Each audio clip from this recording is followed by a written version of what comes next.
Tension मत लीजिए आप लोग, ध्यान से देखिए। कंसोलिडेटेड फाइनेंशियल स्टेटमेंट, यहां पे आपको प्राइमरली किसको करना है, एएस 7 के साथ और 27 ये भी करना। लेकिन मैं एक बात बता दूं, प्राइमरी जो कवरेज है आपके सिलेबस में या जैसे भी, प्राइमरली आप इसको फोकस करोगे क्योंकि यही मेन है। बाकी का केवल कंसेप्चुअल नॉलेज आपको जानना है। यानी जो हम कंसोलिडेटेड फाइनेंशियल स्टेटमेंट पढ़ने जा रहे हैं वो 21 को बेस लेकर पढ़ रहे हैं, ना कि हम 23 या 7 के ऊपर ज्यादा फोकस करने वाले। वो नॉर्मल है, आप देखोगे ज्यादातर कंसेप्चुअल बेस है, उससे ज्यादा कुछ नहीं है उसमें। ठीक है, याद तक मेरी इतनी बात आपके दिमाग में याद रहेगी? पक्का है तो बता दो, तभी बताऊंगा, आगे नहीं तो नहीं जाऊंगा। बोलो, चले आगे। नेटवर्क नहीं आ रहा यार।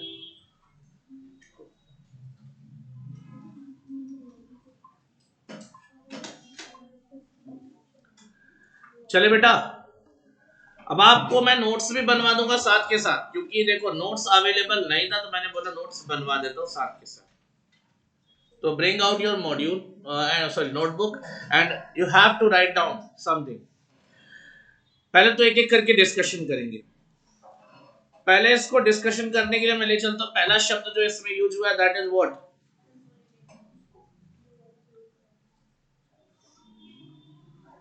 नहीं, एज एन एएस नहीं कर रहे हो आप इसको, आप एक उसको एज अ चैप्टर पहले प्राइमरली कर रहे हो, उसमें सब कवर कर देंगे। कंसोलिडेशन का मतलब क्या होता है? What is the meaning of consolidation? क्या होता है? कंसोलिडेट करने का मतलब क्या होता है? हाँ, इंटीग्रेट करना। इंटीग्रेट करने का मतलब क्या होता है? हाँ? देखो बहुत सिंपल सा मतलब होता है कंबाइन करना, जोड़ना, जोड़ना। ठीक है ना? तो जोड़ने के लिए कितने चाहिए होंगे? कम से कम दो। कितने? कम से कम दो। तो भाई यहां पे पक्का दो लोगों की बात होगी, दो कंपनीज की बात होगी। जब फाइनेंशियल स्टेटमेंट की बात होगी, दो कंपनीज को गोली मारो, दो फाइनेंशियल स्टेटमेंट्स की बात होगी। लेकिन सबसे पहले आप मीनिंग लिख लो, कंसोलिडेशन।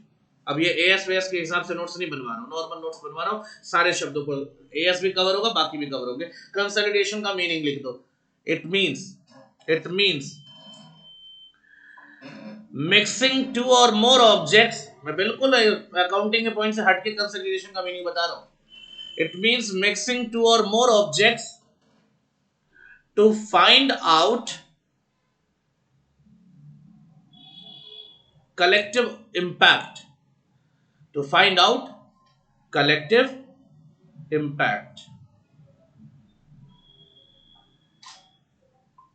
सर ऐसे कैसे? चले बोलो। अब एक छोटा सा एग्जांपल लेके समझते हैं कंसोलिडेशन। ऑब्वियसली अपना टॉपिक फाइनेंशियल स्टेटमेंट से रिलेटेड है, तो मैं दो बैलेंस शीट बनाता हूं। अच्छा, फॉर्मेट पे ध्यान मत देना, फॉर्मेट ऑब्वियसली बोलोगे ना, फॉर्मेट ऐसे होता है वैसे होता है, तो बिल्कुल मत बोलना, खासकर तुम भी।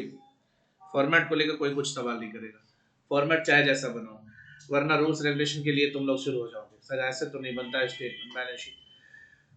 अपना ये टी शेप बैलेंस शीट नहीं बनता, मुझे भी पता है, मैं बस ऐसी फॉर्मेलिटी के लिए बना रहा हूं। ध्यान से देखिए आप सभी लोग, इधर मैंने लिख दिया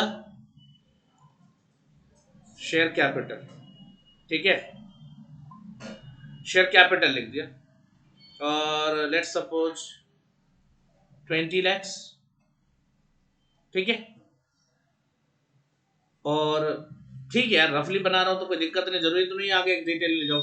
चलो मैं लिख देता हूँ रिजर्व एंड सरप्लस, लिख दिया रिजर्व एंड सरप्लस, मान लो लिख दिया 10 lakhs, बाकी और कुछ नहीं लिख रहा हूँ, ठीक है। लायबिलिटी साइड में आ जाओ, non current assets, NCA, non current assets, ये लिख लेता हूं मैं 25 lakhs, या चलो 20 lakhs कर लेता हूं, और कैश लिख लेता हूं, cash and cash equivalent.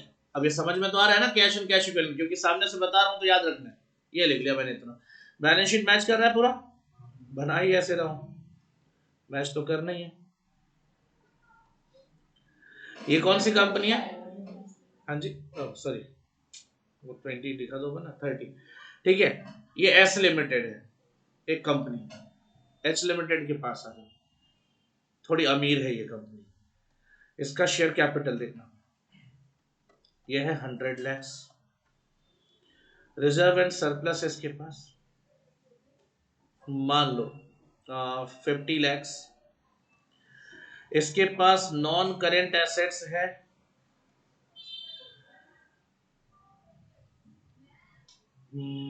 Let's suppose 80 lakh, और कैश एंड कैश इक्विवेलेंट है इतना 70 लाख। सेम एक ही जैसा इंफॉर्मेशन रख रहा हूं, कुछ दिमाग नहीं लगाओ। I am just telling you what is the meaning of consolidation. ठीक है, देखो हुआ क्या ना, हुआ क्या, जो ये कंपनी है ना, इस कंपनी ने क्या किया, इस कंपनी के जो शेयर्स थे, कितने शेयर्स थे बेटा, चलो एक बना लेता हूं, कितने, अगर 10 वाले शेयर्स बनाओ तो क्या बोलूंगा, 2 लाख शेयर्स ऑफ 10 ईच। ठीक है, इतना। इसने क्या किया, इसके 2 लाख शेयर्स को टेक ओवर कर लिया, 2 लाख शेयर्स को टेक ओवर कर लिया, और बदले में पेमेंट कर दिया 25 लाख रुपए, 25 लैक्स।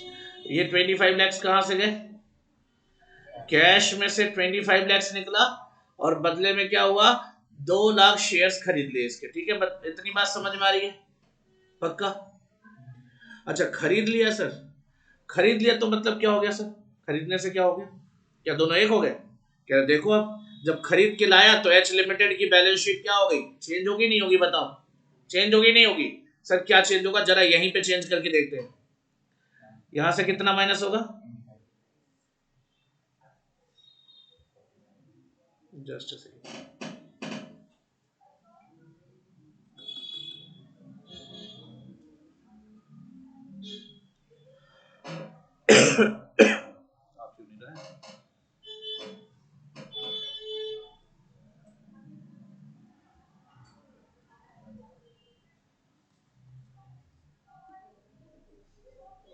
ठीक है, कितना माइनस होगा, 25। कितना आ जाएगा बेटा यहाँ पे, सुनाई नहीं दिया, 45 लैक्स। क्लियर है? अच्छा सर, ये 45 लैक्स हो जाएगा, तो सर कुछ आएगा भी यहाँ पे, अगर ये 45 जाएगा तो कुछ आएगा क्या, क्या आएगा, शेयर कैपिटल आएगा, शेयर कैपिटल आएगा, हाँ, इन्वेस्टमेंट आएगा।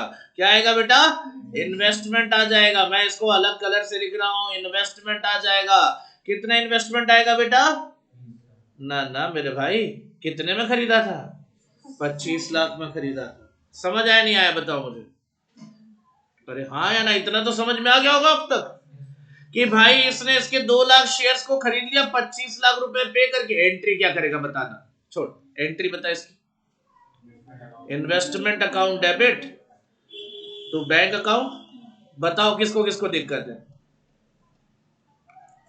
टेंशन फ्री रहो, एकदम आराम से ले चलूंगा इस चैप्टर को। इस चैप्टर का आना एग्जाम में कंफर्म मान लो, और इसमें AS21 का जो वेटेज होगा वो सबसे ज्यादा होगा। AS23 27 भले ना आए, AS21 कंफर्म है कि क्वेश्चन एग्जाम में मिलेगा। ठीक है, तो एकदम आराम से पढ़ लो इसको। ये एंट्री भाई फिक्स कर दो, जरा एंट्री को फिक्स कर दो। क्या करोगे, इन्वेस्टमेंट किधर जाएगा, एसेट में आएगा। कितना आएगा सर एसेट में, 25 लाख, और कैश कितना कम हो गया माइनस, कोई दिक्कत? सर प्रॉब्लम कहाँ है, कंसोलिडेशन, अभी अभी कंसोलिडेशन की बात नहीं, अभी मैं तुम्हें बस 2 कंपनी की बात बता रहा हूं। अब प्रॉब्लम यह आई कि इसके वहां कोई भी डिसीजन लेना है तो क्या करते हैं। अच्छा, एक कंपनी डिसीजन कैसे लेती है जनरली, जैसे छोड़ो वो सब, मुझे बाई बैक करना है और बाई बैक 25% से ज्यादा करना है, तो क्या बोला, 25% करना है। स्पेशल रेजोल्यूशन तो कहां लेते हैं special resolution, AGM, general meeting, AGM नहीं जनरल मीटिंग बोलो, एजीएम एजीएम जो भी हो दोनों एक ही होते हैं, जनरल मीटिंग। ठीक है ना, ऐसे और भी कई निर्णय लेते होते हैं, साल के आखिरी में भी जनरल मीटिंग बुलाई जाती है। तो कोई भी डिसीजन लेना होता है जनरली मीटिंग बुलाई जाती है शेयर होल्डर की। अब एक बात बताओ, अगर एस लिमिटेड शेयर होल्डर्स की मीटिंग बुलाता तो शेयर होल्डर में है कौन? तो भाई यानी सब कुछ कौन डिसाइड करेगा? करेगा ना। यानी यहां जो कुछ भी होगा उसका इंपैक्ट किसके ऊपर पड़ेगा? एच लिमिटेड और एच लिमिटेड के इन्वेस्टर्स के ऊपर है। यस नो जवाब दो।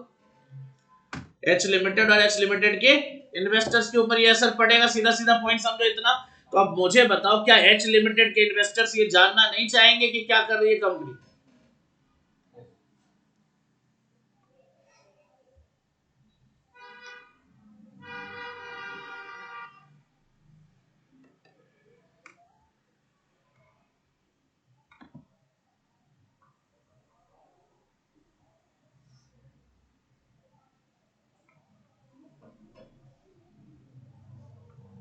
कोई नहीं बेटा, यहाँ नेटवर्क का थोड़ा इश्यू रहता है इधर बेसमेंट में।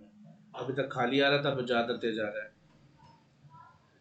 फ्लक्चुएशन हो रहा है। ठीक है, कोई इशू नहीं। ओके, यहाँ तक मैंने जो अभी तक बात बताई, यहाँ तक किसी बच्चे को कुछ जानना हो तो बताओ। अकाउंटिंग भी साथ के साथ बता रहा हूँ, बेसिक में कैसे एंट्री होनी है वो देख लो, आपके सामने पड़ा हुआ। ठीक है बेटा, कोई दिक्कत हो तो बता दो। तो एच लिमिटेड और एस लिमिटेड, अब एक बात बताओ, क्या चाहकर भी दोनों अलग हैं? मुझे बताओ, अलग हैं दोनों? क्या ये दोनों अलग हैं? एच लिमिटेड और एस लिमिटेड क्या अलग हैं दोनों चाहकर भी? नहीं यार, पूरा कंट्रोल किसके पास है? तो कायदे से अगर देखा जाए, जो यहाँ कैपिटल दिख रहा है, ये पूरा पैसा किसका है? ये जो रिजर्व एंड सरप्लस दिख रहा है, ये पूरा पैसा किसका है? एच लिमिटेड का। अच्छा, ये 100% पे ले चल रहा हूं, बाकी और भी रेशियो होते हैं, अकॉर्डिंगली समझेंगे। फिलहाल मुझे इजीली समझाना था, इसलिए मैंने ऐसा एग्जांपल लिया। ठीक है। तो जो एच लिमिटेड के इन्वेस्टर से वो डिमांड करने लगे that we want to know the information about your investment in H limited. तो एच लिमिटेड ने क्या किया? दोनों को जोड़कर प्रेजेंट करना शुरू किया। क्या किया? जोड़कर। अभी देखना, मैं कंसोलिडेशन एक्चुअली नहीं बता रहा हूं, मैं जोड़ने का काम कर रहा हूं। एच लिमिटेड ने अपनी बैलेंस शीट फिर से बनाई। अगर ये बैलेंस शीट फिर से बनाई जाए तो अपना शेयर कैपिटल कितना था इसका? मैं यहां लिख रहा हूं एच कितना था? 100 लाख। एस लिमिटेड का भी शेयर कैपिटल आएगा। फिलहाल टेंशन मत लो, बस बोल रहा हूं आएगा, यही हो जाएगा ना। कितना आएगा उसका कैपिटल? 20 लाख, कैपिटल 20 लाख। अच्छा, रिजर्व एंड सरप्लस की बात करो। एच का अपना कितना था और एस का कितना आ जाएगा? सुनाई नहीं दिया? इधर नॉन करेंट एसेट्स, एच का कितना? 80 लाख। गुड। एंड एस का कितना? पूरा आ जाएगा ना बेटा। फिर cash and cash equivalent, H का कितना? 45। Don't worry about that, 45। And then हाँ, इसमें तो कोई कम नहीं हुआ था ना, 10 लाख। और लास्ट में एक इन्वेस्टमेंट आ गया। इन्वेस्टमेंट आ गया कितने का बेटा? ये मैंने जोड़ने का काम किया। This is not the consolidated financial statement. अब ये मत सोचना सर इतना करना है क्या तो तुम पास है ना। 100 में 100 लेके आएंगे ऐसे तो, है ना। 100 में 100 लेके आएंगे, लेकिन 0-2 नहीं लगने देंगे।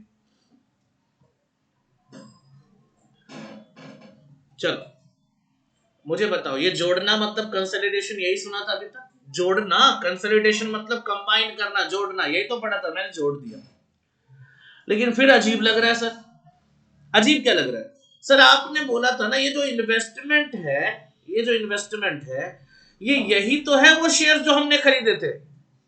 तो ये जो लायबिलिटी आपने लायबिलिटी साइड में दिखा रखा है, ये एसेट भी आप ही का है, हाँ या ना।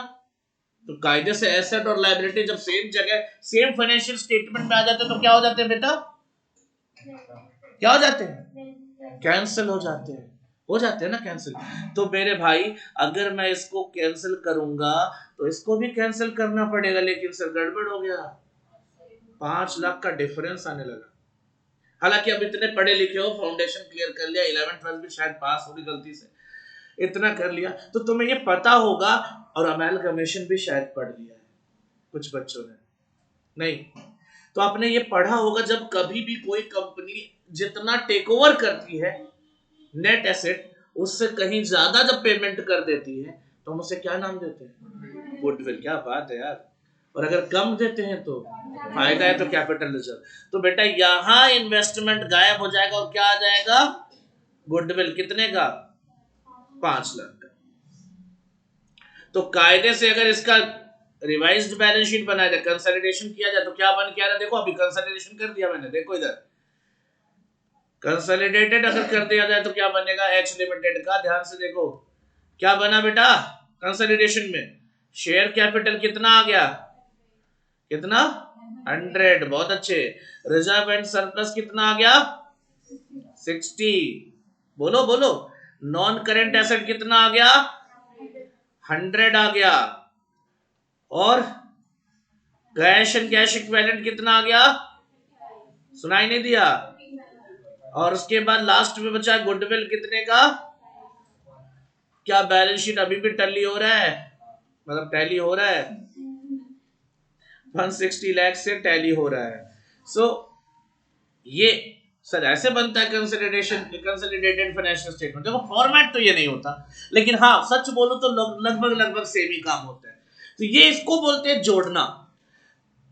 क्या डायरेक्ट जोड़ देते हैं सर? नहीं, डायरेक्ट नहीं जोड़ देते। आपने देखा होगा मैंने जोड़ने का मतलब ये बताया, ठीक है, दो चीजों को जोड़ना, लेकिन मैंने डायरेक्ट नहीं जोड़ा। मैंने क्या कहा? एक कहानी बनेगी, कुछ ना कुछ पैरामीटर्स होंगे जिसके बेस पे हम कंसोलिडेशन करेंगे, और वो पैरामीटर्स को हमें जानना है। और वो पैरामीटर क्या है? जब किसी कंपनी का 50% से ज्यादा वोटिंग पावर किसी और के पास चला जाता है तो वो कंपनी क्या कहलाती है? Holding company. और दूसरी कंपनी क्या कहलाती है? तो बेटा ऐसे ही कंसोलिडेशन नहीं हो जाएगा। मैं बस वही कहानी समझा रहा था। कंसोलिडेशन का मतलब केवल जोड़ना नहीं है, रूल्स रेगुलेशन को फॉलो करते हुए जोड़ना पड़ेगा यहां पे, ठीक है ना? तो अपना जो पॉइंट अगला है वो है, थ्योरी में लिखोगे आप होल्डिंग कंपनी। AS21 के लिए होल्डिंग कंपनी।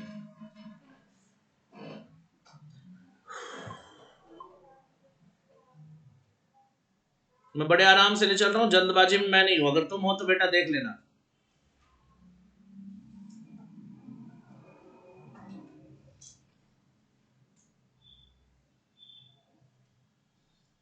नोट साथ साथ बनेंगे, कंसेप्ट ऐसे समझाता जाऊंगा। अगर आपको इसमें से भी कुछ लिखना होगा तो आप लिखते रहना, मैं इसमें बोलने नहीं जाऊंगा। लेकिन जो मेरा टारगेट है वो नोट्स आपका प्रिपेयर होना चाहिए, क्योंकि एएस का भी पोर्शन है इसमें। Holding company. अब लॉ तो पढ़ लिया है यार, शायद टाइप्स ऑफ कंपनीज बहुत पहले पढ़ लिया होगा, लॉ में ही फाउंडेशन में भी पढ़ा होगा। होल्डिंग कंपनी क्या होती है? जिसकी कोई सब्सिडियरी हो। और सब्सिडियरी क्या होती है? जिसकी कोई होल्डिंग हो। दोनों क्या होती है? जिसका एक दूसरे के साथ रिश्ता हो, है ना? मस्त जवाब दिया रे, है ना? डेफिनेशन में ये है। होल्डिंग की डेफिनेशन क्या है बेटा? जिसकी कोई। और सब्सिडियरी में क्या है? अच्छा है ना डेफिनेशन। लेकिन मैं तो ऐसे लिखवाता नहीं। अगर मैं भी ऐसे लिखवाऊंगा तो धिक्कार है मेरे और मॉड्यूल में, फिर क्या अंतर रह जाएगा? कुछ तो अंतर होना चाहिए ना। तो लिखिए जरा होल्डिंग कंपनी की definition. The company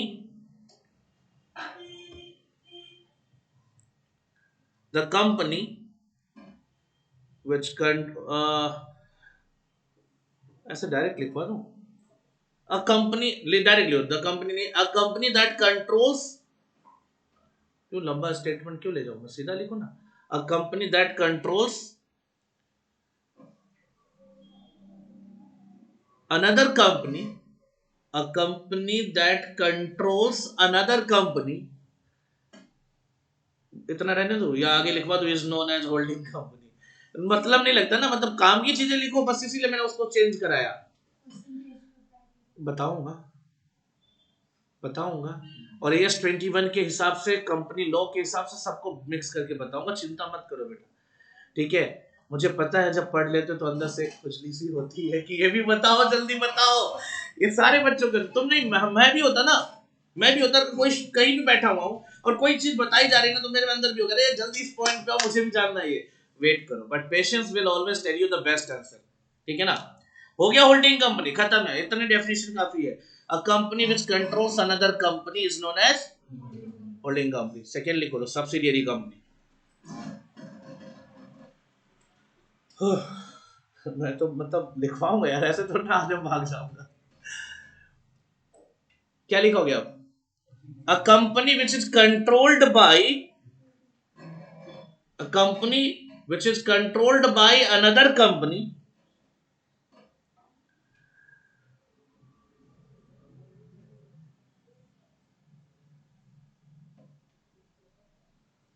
a company which is controlled by another company। अब इन दोनों लाइन में तुम्हें कॉमन क्या दिखाई दिया? कंट्रोल। तो कंट्रोल की डेफिनेशन जानो ना यार। क्यों होल्डिंग और सब्सिडियरी के पीछे पड़े हुए हो? हम जिंदगी भर होल्डिंग और सब्सिडियरी का मीनिंग खोजते रहते, लेकिन हमें किसकी मीनिंग को ध्यान देना है? कंट्रोल का। अगर हमें कंट्रोल का मतलब पता है इसके इस सेंस में होल्डिंग और सब्सिडियरी रिलेशन में, तो हमें आगे डेफिनेशन होल्डिंग सब्सिडियरी के पीछे पढ़ने की जरूरत नहीं है। और मानकर देख लो एग्जाम में अगर आपसे पूछा जाए केवल कंट्रोल डिफाइन करो, तो क्या जरूरत है नाम लेने का होल्डिंग और सब्सिडियरी का? समझ में आ रही बात? तो लिखिए कंट्रोल, अगला पॉइंट बना लो control.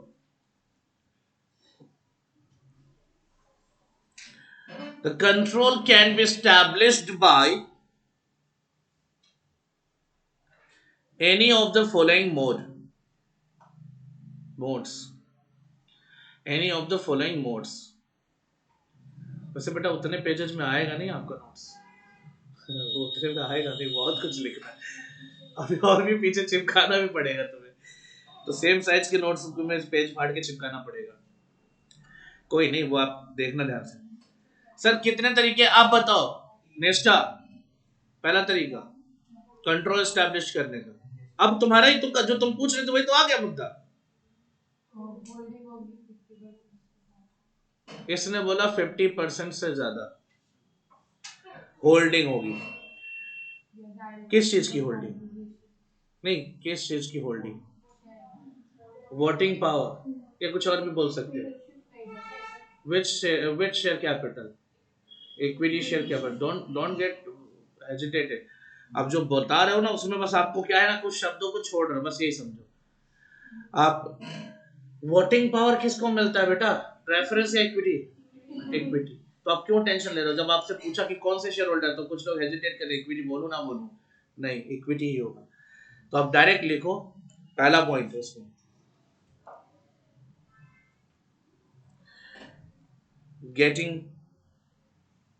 getting ownership of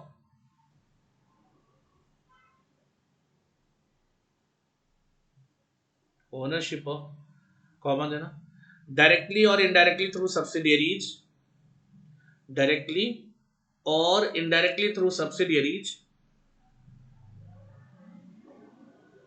comma more than 50% of voting power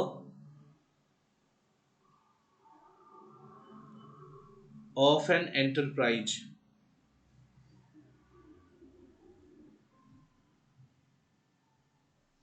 क्या लिखा आपने? गेटिंग ओनरशिप ऑफ डायरेक्टली और इनडायरेक्टली थ्रू सब्सिडियरीज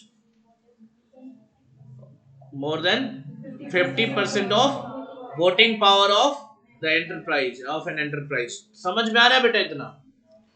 अब आपको मैं एक बात और क्लियर कर दूं, AS21 क्या केवल कंपनीज के केस में हो सकता है?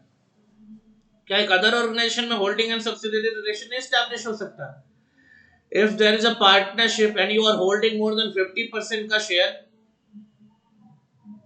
है ना, अगर कोई कंपनी उसमें मोर देन 50% का शेयर ले रखी है, कंपनी ने किसी पार्टनरशिप फर्म में 50% से ज्यादा का प्रॉफिट ले रखा है, तो क्या होगा? वो होल्डिंग हो गया। वहां पे भी बनाया जा सकता है सर, आता नहीं है, मानता हूं आता नहीं है, आएगा नहीं, क्वेश्चन इतना कॉम्प्लिकेटेड हो जाएगा, नहीं आएगा, बट ठीक है, क्या इसका मतलब हमें जानना नहीं होता है? इसलिए मैंने वर्ड को अपने हिसाब से मोल्ड किया है, ना कि कंपनी लॉ के हिसाब से किया है, ठीक है ना। दूसरा लिखो, दूसरा by getting control of, next लिखो दूसरा वाला, दो होंगे ना, तीसरा कुछ बता रहे थे दोस्त, वो पहले वाले में ही होता है। अभी बता देता हूँ, जो वेट करो, मैं उसको समझाने वाला, मैं पूछने वाला था एक्चुअली, मैंने उसमें वर्ड इंक्लूड किया, शायद तुमने ध्यान नहीं दिया, अभी बता देता हूँ। इनडायरेक्टली थ्रू सब्सिडियरी वो एक सिंगल स्टेटमेंट। हाँ अरे देवी जी वो अलग बात है, वो तो बता ही रहा हूँ। क्या लिखा आपने अभी? By getting control of composition of board of directors, composition of board of directors of of the company. अच्छा कोई और होगा तो उसके रिगार्डिंग मैनेजिंग अथॉरिटी जो भी होगी उसके लेवल पे उसको अगर आप डिसाइड करते हो तो। अब आपने जो पहली लाइन लिखी है, क्या लिखी है आपने? उसमें डायरेक्टली एक अलग वर्ड है और इनडायरेक्टली थ्रू सब्सिडियरीज एक अपने में अलग पॉइंट है।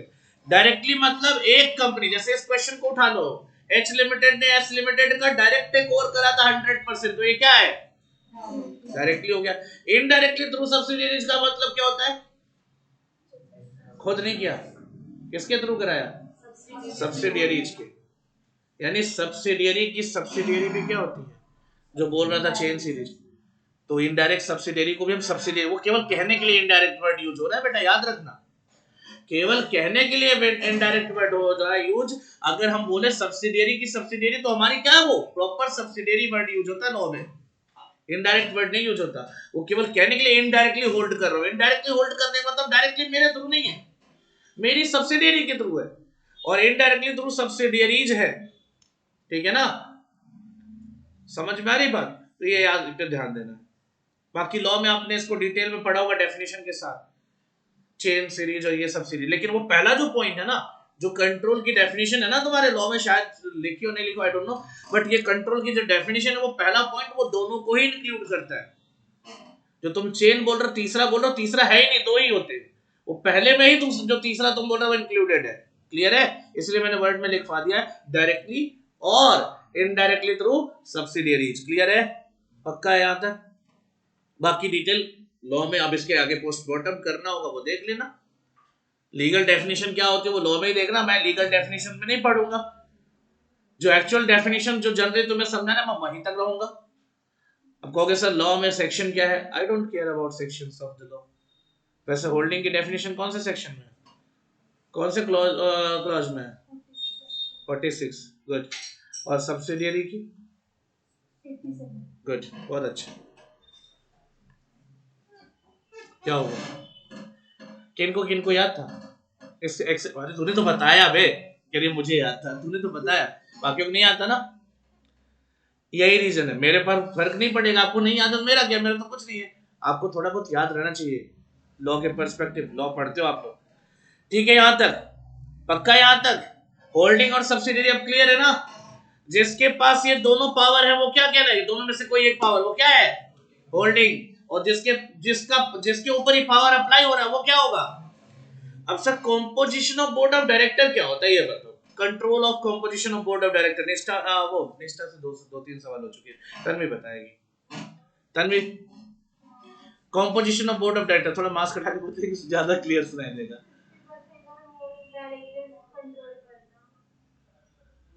बहुत सीधे शब्दों में बता के, थोड़ा सा एक्सप्लेनेटरी चाहिए था। ये कौन है? जिज्ञासा, बताओ।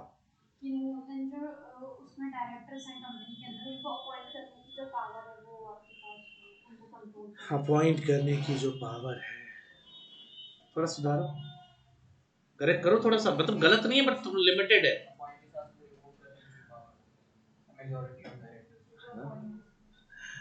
नहीं नहीं ऐसे कैसे, अपॉइंट करने का पावर तो रिमूव का ऑटोमेटिक कैसे हो सकता है? नहीं ये तो लिखा, फिर वही बात है, तो ऑटोमेटिक है वो, बोलो।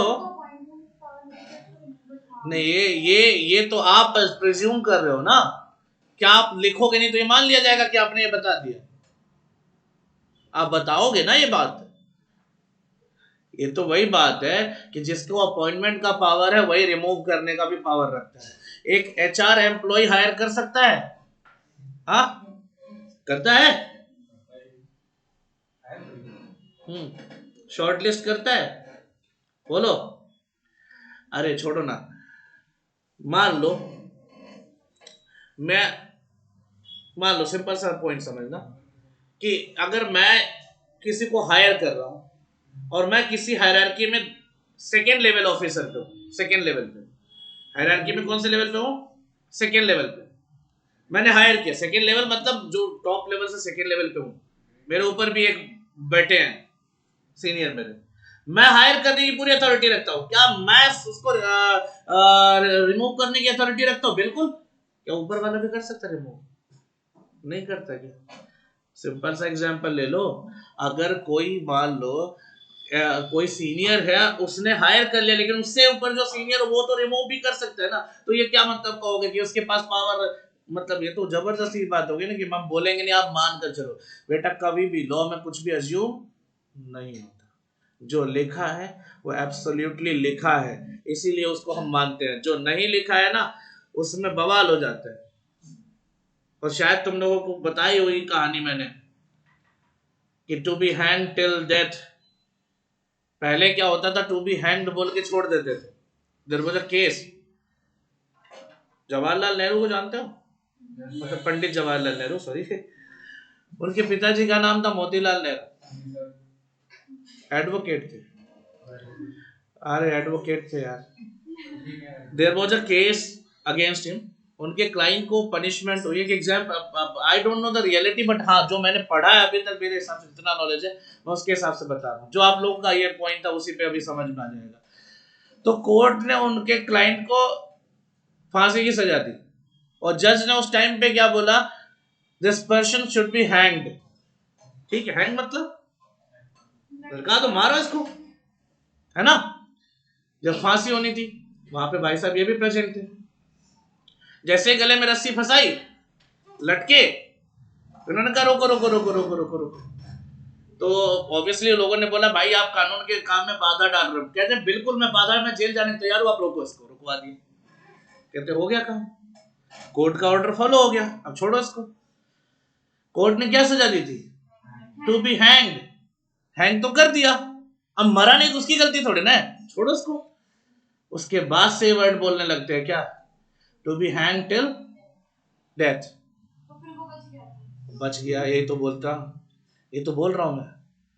तो लॉ में जो लिखा है वही एब्सोल्यूट है, प्रिज्यूम्ड कुछ नहीं होता कि हाँ मान लेंगे। अभी भी बोला ना इस लड़की ने कि हम मान लेंगे ना कि जिसके पास लाने का राइट है वही हटाने का राइट है। ठीक है, तो सर अब जहां तक मुझे, भाई अब कहानी सच्ची है झूठी, लेकिन ये बिल्कुल सच बताओ, अगर फ्रेज वाइज देखा तो बिल्कुल सच है। लॉ के पर्सपेक्टिव में इतना ही है सर, इससे ज्यादा जानने की जरूरत नहीं, मुझे नहीं लगता मैं कुछ और बोलूंगा। अगर कुछ लिखा है लॉ में तो everything has a definite meaning. अगर मीनिंग स्पेसिफाई नहीं किया, we are nobody to decide the meaning, only supreme court has the right, high court has the right. हम, अरे डिस्ट्रिक्ट कोर्ट की औकात वैसे भी कुछ नहीं होती।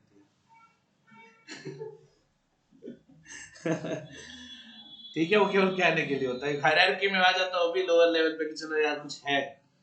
ठीक है सर, अब हेडिंग दे दो ग्रुप कंपनी, हेडिंग दे दो ग्रुप कंपनी। कुछ भी चीजें देखो, बिल्कुल सही बोल रहे थे, मैंने बोला बिल्कुल सही बोल रहे, बस चीजें लिमिटेड है। Majority of board of directors को डिसाइड करने का काम आप करते हो, रखना है हटाना है, कौन होगा कौन नहीं होगा सब आपके पास है। तो क्या है आप होल्डिंग। ओके, ग्रुप कंपनी क्या लगता है बताओ? ग्रुप ऑफ कंपनी क्या बात है यार, ग्रुप कंपनी क्या होता है जल्दी बताओ। अरे दोनों को कलेक्टिवली क्या बोलते हैं हम? Group company. लिखो, कंपनी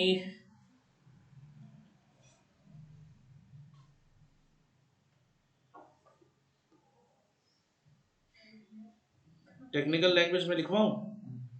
मेरे नोट्स में है टेक्निकलिटी में, मैं चाहता हूं अपने सिंपल भाषा में लिखवा दूं। सही है, बोलो भाई लिख लो। Company expands by keeping intact. तो लिख रहा है ना, ऐसा नहीं लिखवा दो कहीं बच्चों को मजे ले रहा है। इनको लिखवा दो, मुझे मत लिखवा। Keeping intact their separate corporate identity,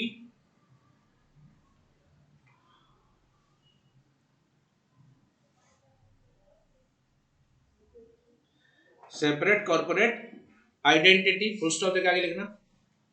In this situation,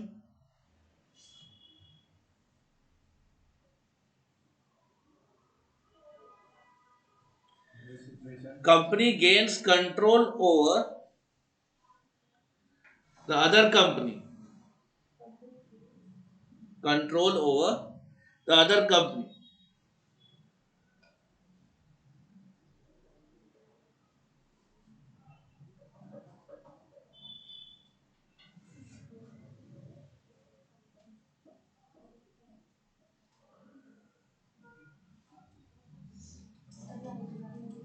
हाँ प्रॉब्लम हो रही है लिखने में?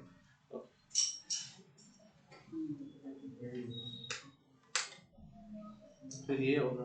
अच्छा ये एक और चमत्कार दिख रहा है, स्प्लिट। सर अभी एकदम से लगेगी सर ऑटोमेटिक होता है। नहीं ये वो बस समझिए रूम नंबर 1 का प्रोजेक्टर है, मुझे समझ में आ गया। वो चलते चलते पता है कभी यहाँ से ब्रेक होगा, आधा इधर दिखेगा, ये वाला उधर चला जाएगा, वो वाला इधर आएगा। वो भी थोड़ी देर पहले हुआ था, कोई नहीं। हाँ क्या लिखा आपने? भाई मेरे को लाइट से प्रॉब्लम नहीं थी, मेरे को प्रॉब्लम ये थी ना, ये विजिबिलिटी इसकी इश्यू करेगी। अभी देखो इस पे बहुत धुंधला दिखाई दे रहा है। ठीक है तो ठीक है भाई, कोई नहीं वो आप देखते रहना। क्या लिखा लास्ट, क्या लिखा? Over the other company. All the companies in this way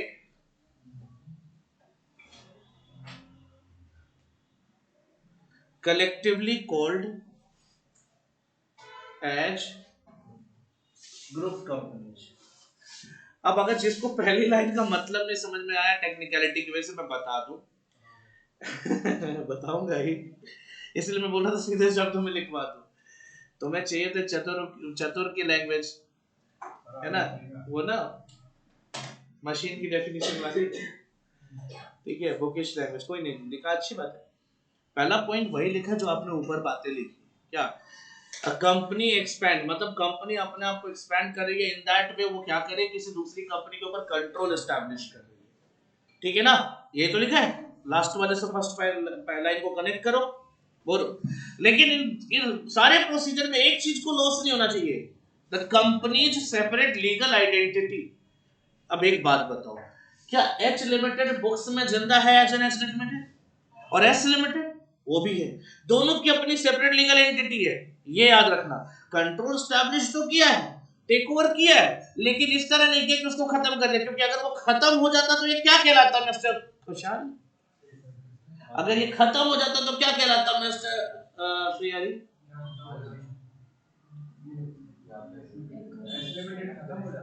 नहीं नहीं सर, ये प्रोजेक्टर गिर जाता, खत्म हो जाता, है ना, है ना। तो और क्या खत्म कराऊंगा यहाँ बेटा? कैसे हो सकता है, वो टेक ओवर कर रहा है, वो कैसे खत्म हो सकता है यार? मैं आके मारूंगा, इतना जान ले तू। सवाल पे ध्यान कम देता है, दिमाग ज्यादा चलाने लगता है। क्या खत्म हो रहा है? ऐसा तो नहीं जब समझ नहीं आता तब ऐसे करता है। पक्का कसम है तुम्हें यशपाल की। वो देख वो उसको देख, पहले तो उसकी दुश्मन थी, अभी तेरे को कह रही मर जाए। क्या बात है आज? सर अगर टेक ओवर हो रहा है और एक कंपनी का सेपरेट लीगल एंटिटी सीज कर जा रहा है तो क्या हो जाएगा? वो अमैलगमेशन एब्जॉर्प्शन जो बोलते थे वो हो जाएगा, लेकिन इनकी सेपरेट लीगल आइडेंटिटी जिंदा होनी चाहिए। अब समझ में आया? वही था पहले वाले का मतलब, इसको कलेक्टिवली ग्रुप कंपनीज बोलते हैं। ठीक है भाई, एक्सपैंड जो टेक ओवर कर रहा है वो एक्सपैंड कर रहा है ना, कॉमन सेंस लगा। एक्सपेंशन कौन कर रहा है बिजनेस में? अच्छा सीरियसली, कभी कभी तुम लोगों को जवाब पता होता है, बट अचानक क्या होता है, तुम लोग अचानक सोचना कम कर देते हो, और फिर कुछ ऐसा नालायक जो खुद रेगुलर नहीं थे वो भी मजे ले लेते हैं, है ना। अच्छा ठीक है, यहां तक बोलो भाई। टाइप्स ऑफ सब्सिडियरीज, ये छोटा सा पॉइंट है, टाइप्स ऑफ सब्सिडियरीज। सर इसकी भी टाइप्स होते हैं? हाँ अभी देखो कौन कौन से होते हैं बेटा, होली ओन्ड और पार्शियली ओन्ड। लिख लो, ये दो लिख लो, wholly owned subsidiaries and partially owned subsidiaries. अब इसका जवाब तो मुझे हर्षिता बताएगी। होली ओन्ड सब्सिडियरीज क्या है बेटा?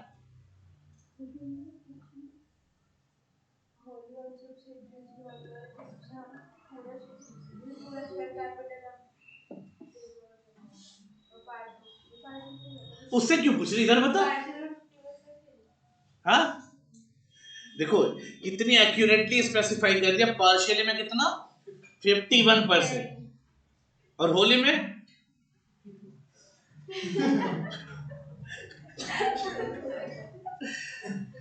तानिया बता भाई, तू भी बता दे कुछ।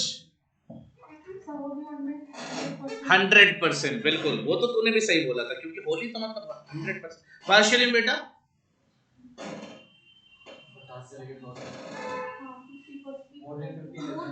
यार कसम से कॉमन सेंस नहीं था ये।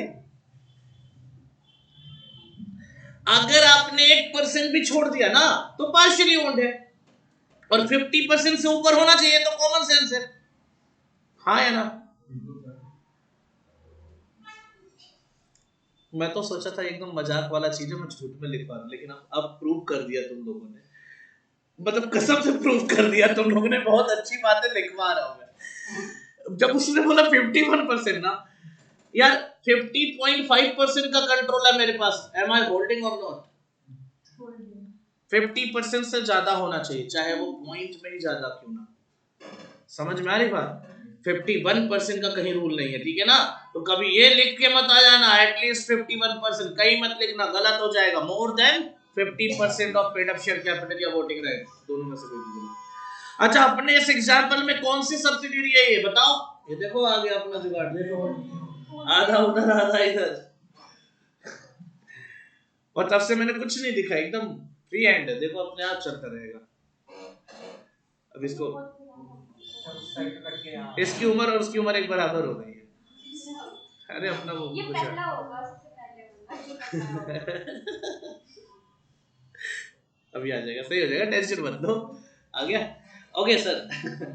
ये कौन सा केस है, होली ओन्ड है पार्शियली ओन्ड है, बताओ जल्दी, है ना?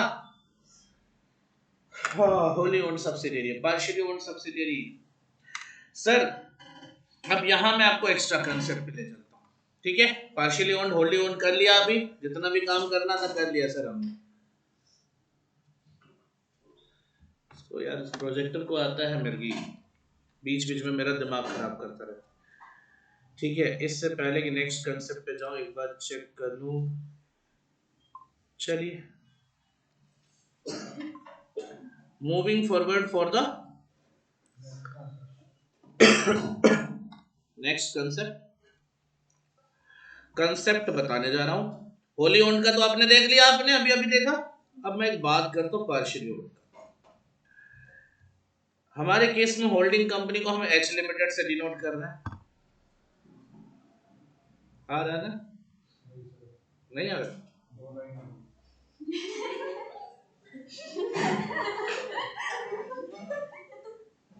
अब ठीक है, क्या हुआ? जलेबी बन गई है ना?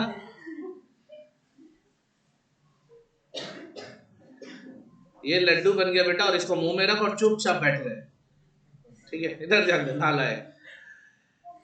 एच लिमिटेड ने एस लिमिटेड के पास से शेयर्स टेक ओवर किया। एस लिमिटेड मतलब अब ऑब्वियसली सब्सिडियरी को एस लिमिटेड बोल रहा हूं, ऐसे समझने की बात थी, ठीक है?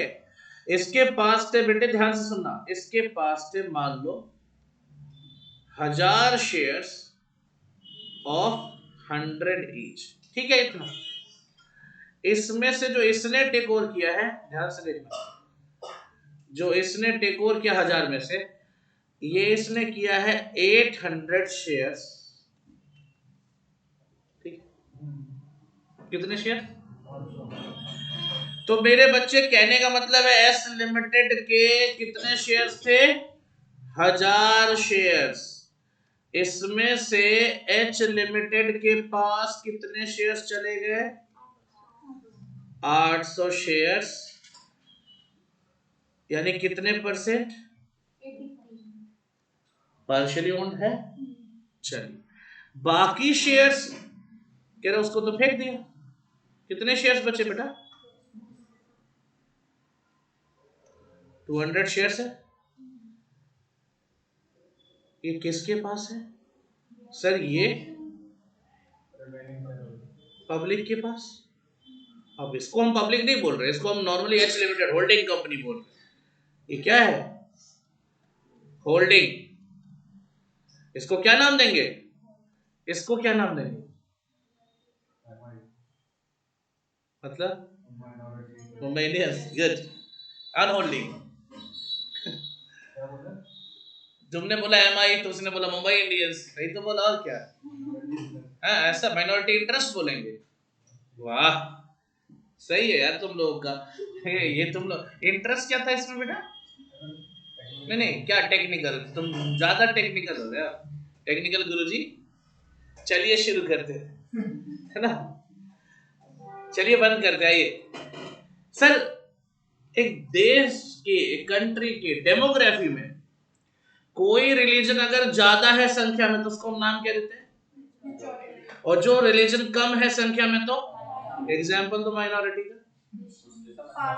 मुझे पता था तुम लोग मुस्लिम बोलोगे, मुझे पता था, क्योंकि ज्यादा सोच ही नहीं है ना। अरे Christian, Sikh, Buddhist, juice. Juice तो सबसे कम होंगे। ज्यूस, ज्यूस नहीं जानते? जूस नहीं बे, ज्यूस। ज्यूस कहाँ का रिलीजन है प्राइमरली? इजराइल। फ्रेंचाइजी ले रखी है इजराइल ने।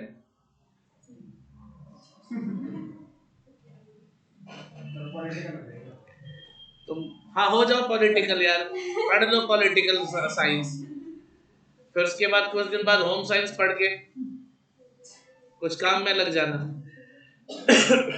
क्या बोलते बेटा उनको? Minority interest. जो संख्या में कम उन्हें हम क्या नाम देते हैं? माइनॉरिटी। ये हो क्या रहा है? नहीं अभी तो कटा भी नहीं है, तो कंप्रेस हो गया, बढ़िया भी हो गया बल्कि। नहीं कटा है, अच्छा उधर है। कोई चलो बढ़िया है, इतना रह चाहिए, सही है, मतलब काम की चीज देख रही, बढ़िया। सर छोड़ो ना, उसके जैसी हालत हो गई इसकी भी। मुझे बताओ, क्या इनको माइनॉरिटी इंटरेस्ट बोलोगे? जो तुम्हारे मुस्लिम हो गए, क्रिश्चियन हो गया, सिखिज्म हो गया, इनको माइनॉरिटी इंटरेस्ट बोलने लगोगे? क्या बोलोगे? माइनॉरिटी रिलीजन बोलोगे? तो एक बात बताओ, ये होल्डिंग शेयर होल्डर, ये शेयर होल्डर है ना, तो इसको क्या बोलोगे? माइनॉरिटी इंटरेस्ट बोलोगे? हमें माइनॉरिटी शेयर होल्डर्स बोलोगे, कुछ भी बोलोगे। माइनॉरिटी क्या है ये? अब बोल तो दो, अब तो मुंह खोल लो बेटा। माइनॉरिटी शेयर होल्डर्स, और इन्हीं के राइट्स को, इनके राइट्स को हम नाम क्या? राइट्स मतलब इंटरेस्ट, इसीलिए इसको हम नाम देते हैं क्या? Minority interest. तो जो ये शेयर होल्डर है ना, इनके राइट को हम माइनॉरिटी इंटरेस्ट बोलते हैं, इसको नहीं माइनॉरिटी बोलते। अच्छा कोई नहीं, पहले बता दिया। अच्छा आज तक किसी भी टीचर के सामने इसने माना है कि ये गलत जा रहा है? नहीं। पक्का? मैं तो वही सोचू, जब मेरे सामने नहीं मान रहा तो बाकी तो सब बेचारे मेरे से सीधे साधे। बाकी सब तो मेरे सामने बहुत सीधे साधे बेचारे। मैं तो फिर भी अंदर तक घुसकर जलील करके आता हूँ।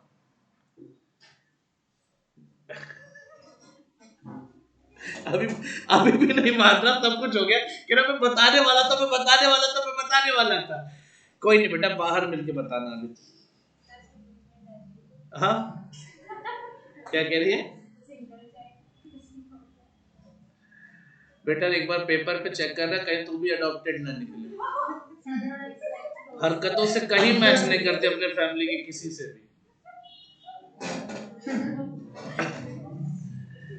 कहीं हो सकता कचरा पेटी में लिए हो। मतलब मैं बोलूं समझ में आता है, तू भी बोलोगे उसको, ऐसे तो नहीं होता यार। ये ऑलरेडी स्क्रॉल्ड है, ये अपने आप खेल खेल रहा है। ठीक है, इसको लिखवाऊंगा भी मैं, सिर्फ अभी तो डायग्रामेटिकली बताया ना, समझाने के लिए बताया तुम्हें।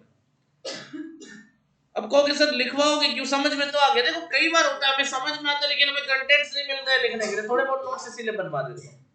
तो अब बेटा अगला हेडिंग क्या दोगे आप? तो कर दो।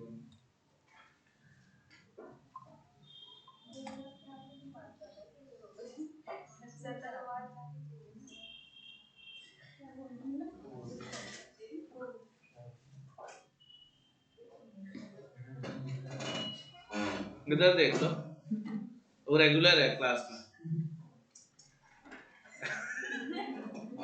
कम बैकअप में रहेगा। आपका ये भी बैकअप बढ़ गया तो दिक्कत होगी। बदमाश। चले सर, हेडिंग दे दो माइनॉरिटी शेयर होल्डर्स।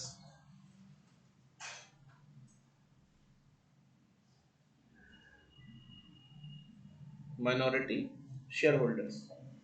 आज क्वेश्चंस तक तो नहीं पहुंचेंगे, बात तो तय। क्वेश्चन की शुरुआत अगले क्लास में होगी, और जैसा मैंने बोला 2-3 क्लास जाएगा, तो मैं जल्दबाजी के चक्कर में तो नहीं पड़ूंगा, क्योंकि मॉड्यूल से सारे क्वेश्चन करने हैं इसके, क्योंकि पादुकाज में आपको फाइनल के कॉपीड क्वेश्चन दिए और फाइनल वाइनल वाले इतने क्वेश्चन नहीं करने। आपके लेवल पे थोड़ी चीजें कम ही यूज होती है। अब कंसोलिडेटेड फाइनेंशियल स्टेटमेंट वाला चैप्टर भी कवर हो जाएगा नहीं, वो कराऊंगा यार, ऐसा नहीं। उसकी 2 क्लास लगेगी, 2 क्लास भी नहीं लगेगी, एक में ही हो जाएगा अगर ये तुम्हारा ढंग से लिखो यार। Minority share holders. अच्छा, जिनको लग रहा होगा सिस्टम जो सिस्टम आके देख लो, एकदम नॉर्मल है, एकदम बढ़िया सिस्टम सही चल रहा है, यहीं पे इसको बीमारी लगी यार। मतलब तुम अभी भी कह रहे हो, उठ के देख लो बेटा। नहीं सर, आपका सिस्टम ठीक है, पर ये स्वाप से दिक्कत है। सर कुछ ज्यादा ये टॉपिक नहीं पढ़ता है। इसको मेरे से दिक्कत, कैसी कैसी बातें बोल देते हो बे। तुम लोग नॉन लिविंग थिंग्स को तो छोड़ दिया करो। से और कितने लोगों को मेरे से दिक्कत है, वो छोड़ दो बस। क्या यार, दुनिया में बहुत से लोगों को दिक्कत होती है यार मुझसे, क्योंकि मैं सीधे सामने से बोल देता हूँ, है ना। सामने से बोल देता हूँ, बैकअप बढ़ जाएगा, इससे ध्यान से देख ले। ठीक है चलो। ऐसे धीरे धीरे कवर करेगा ना ये, नहीं समझ रहा। दुनिया गोल है। माइनॉरिटी शेयर होल्डर, अभी इसका डेफिनेशन आपको तानिया लिखवाएगी, बोलो बेटा बोल। अब यार एक चैलेंज है तेरे लिए, इतना बढ़िया मौका नहीं मिलेगा। माइनॉरिटी शेयर होल्डर बताओ बेटा, क्या लिख दे। अरे यार, तो मतलब इतनी देर से समझा रहा हूं, तेरे को समझ तो आया ना। हाँ, माइनॉरिटी शेयर होल्डर समझ में है ना। तो अगर तेरे को अपने शब्दों में अपने नोट्स में लिखना, क्या लिखेगी तू। एकदम सस्ती लाइन, एकदम आसान क्लियर लाइन। सबसे आलसी कौन है इस बैच का।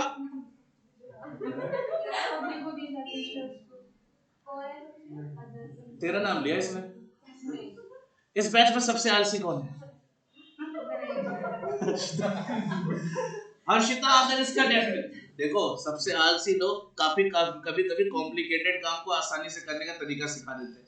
हर्षिता, इसकी डेफिनेशन अगर तुझे लिखनी, क्या लिखेगी तू। नहीं, इतना भी आलसी नहीं होना भाई, नंबर चाहिए।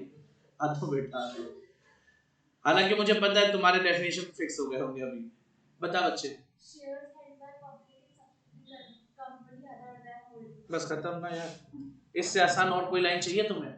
लिख लो, मैं तो लिखवाऊंगा बेचारा टेक्निकल, जैसे भाई बोला टेक्निकल लिखवाओ। अरे क्या मतलब है, एग्जामिनर को भी तो सिंपल चाहिए, मॉड्यूल में नहीं मिलेगा सर। अब अपने अपने शब्दों में लिख लो यार। शेयर्स एंड, हाँ लिखो ना भाई, इसके लिए तो बोल रहा हूँ यार, तुम्हें इतनी फ्रीडम होती है बेटा, मेरी क्लास में इतनी रिजिडिटी नहीं होती कि ये ऐसे ही करना है, कहीं भी नहीं। जो चीज अच्छा लगे उसको करो, सही होना चाहिए बस। जिसको जिसको दिक्कत आ रही है, आस पड़ोस में भी हेल्प ले सकता है, कोई दिक्कत नहीं, कोई शर्म नहीं होनी चाहिए बेटा, सीखने में कोई शर्म नहीं होनी चाहिए, याद रखना। पतली दुबली है यार, वैसे भी घर में सबसे छोटी है बेचारी। मैं भी सबसे छोटी से थोड़ी दया खा लूं। पतली दुबली तो नहीं वैसे भी तेरा वजन बढ़ रहा है, कह रही थी तू। नहीं सर, ऐसा मैं थोड़ी नहीं करूंगा। हो गया, लिख दिया, लिख दिया, बढ़िया। Shares held by share holders other than holding company, ठीक है ना, क्लियर है। होल्डिंग कंपनी के अलावा उनको माइनॉरिटी शेयर होल्डर बोलते हैं। लिखो माइनॉरिटी इंटरेस्ट। सर एक में मर्ज क्यों नहीं कर दिया, जानबूझ के बेटा, आपको अलग अलग चीजों को जानने में इजी लगेगा। माइनॉरिटी इंटरेस्ट, चले। What is minority interest? The rights of minority shareholders. मैं क्यों इतनी टेक्निकलिटी बढ़ाऊं यार, थोड़ा सा एक टेक्निकल वर्ड जरूर ऐड करूंगा. The rights of minority shareholders in net worth of the subsidiary company. बस यही वर्ड याद करना, बाकी आगे आप समझ जाओ. The rights of the minority shareholders in the net worth of subsidiary company is known as minority interest.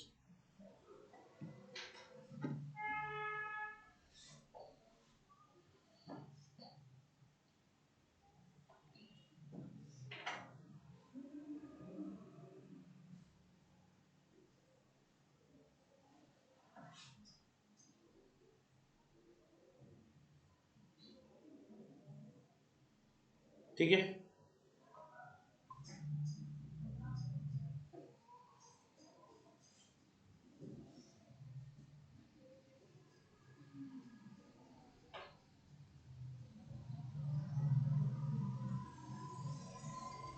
ठीक है सर, माइनॉरिटी इंटरेस्ट हो गया. सर बहुत जाती है, आपने इसको तो लिखवा दिया, इसके राइट को क्या बोला, minority share holders, minority interest. इसके राइट्स को क्या टेक्निकली कोई नाम देते हैं? नहीं, कॉस्ट ऑफ कैपिटल नहीं बेटा, वो तो ठीक है, नाम देते इसको कुछ. देखो इसको तो नाम नहीं देते कुछ, लेकिन इसके थ्रू जो होने वाला फायदा या नुकसान है उसको नाम देते हैं. कॉस्ट ऑफ कंट्रोल का नाम देते हैं. ठीक है ना. जो इनका राइट है वो कॉस्ट ऑफ, उनका माइनॉरिटी इंटरेस्ट में आ गया, क्योंकि इनकी कॉस्ट तो हम नहीं काउंट करते. ठीक है ना. और इनका क्या होगा, इसको हम कॉस्ट ऑफ कंट्रोल का नाम देते हैं, याद रखो. ठीक है ना, पक्का यहां तक बोलो. तो अब अगली हेडिंग आप दोगे कॉस्ट ऑफ कंट्रोल.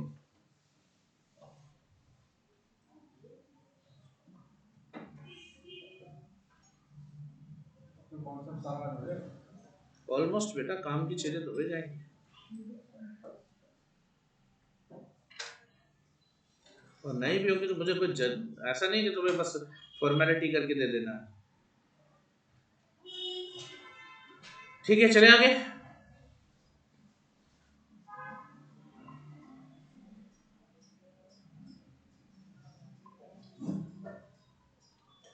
लिखो इसके बारे में, कॉस्ट ऑफ कंट्रोल के बारे में.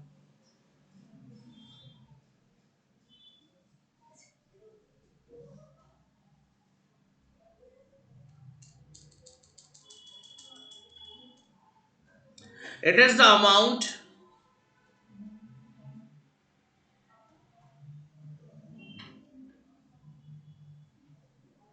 we are getting as a residual interest.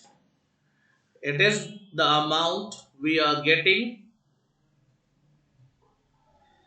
as residual interest in the subsidiary company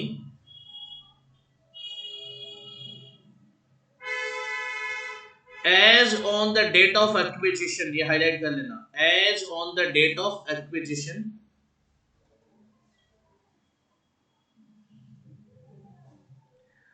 एक बात क्लियर कर लो, कॉस्ट ऑफ कंट्रोल कब कैलकुलेट होगा, क्या बताया, डेट ऑफ एक्विजिशन के टाइम पे ही कैलकुलेट होगा, उसके बाद नहीं होता कभी भी, याद रख लो.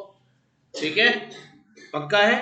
सर माइनॉरिटी इंटरेस्ट के लिए ऐसा कोई बात तो नहीं बताई थी आपने, इसका मतलब कभी भी कैलकुलेट हो सकता है. ठीक है ना. लेकिन कॉस्ट ऑफ कंट्रोल कब कैलकुलेट होगा, डेट ऑफ एक्विजिशन. बताऊंगा, रीजन बताऊंगा, चिंता मत करो. आगे लिखना, फुल स्टॉप देखे आगे लिखो. It is the amount of difference between, it is the amount of difference between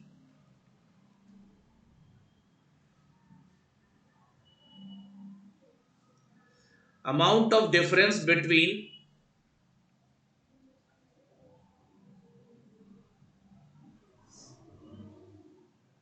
the amount invested in the subsidiary. If you remember, yeah, amount invested in the subsidiary company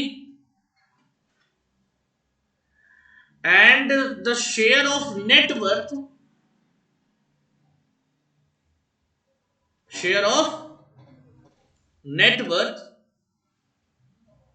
in the subsidiary company,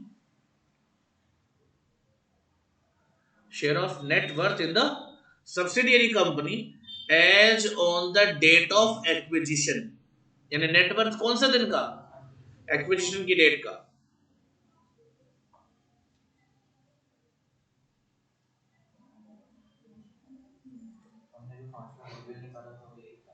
exactly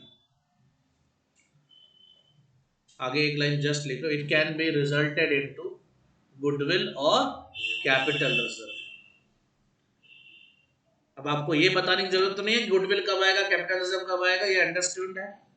it can be resulted into goodwill और capital reserve.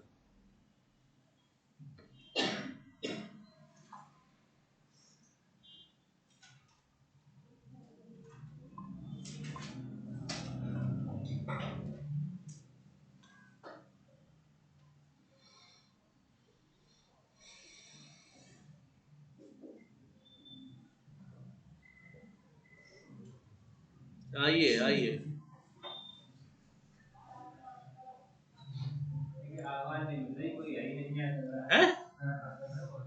Thank you thank you thank you thank you thank you.